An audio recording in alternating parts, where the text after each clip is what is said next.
এই লোকটিগুলো এখানে বেড়া শিকার করতে এসেছে, কিন্তু হঠাৎ করে উপর থেকে একটি বিশাল বড় পাথর পড়ে এবং বেড়াটি এখান থেকে উধাও হয়ে যায়।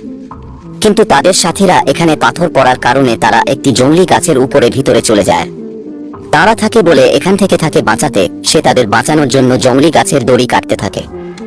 কিন্তু তারা দেখতে পায় যে এখান থেকে সব পশু পাখি পালিয়ে যাচ্ছে। এতে সে একটু আশ্চর্য হয়, তাও সে তাদের বাঁচানোর জন্য দড়ি কাটতে থাকে। আস্তে আস্তে সবাই নিচে পড়তে থাকে, কিন্তু তারা সবাই কিছু একটা অনুভব করতে পারছে।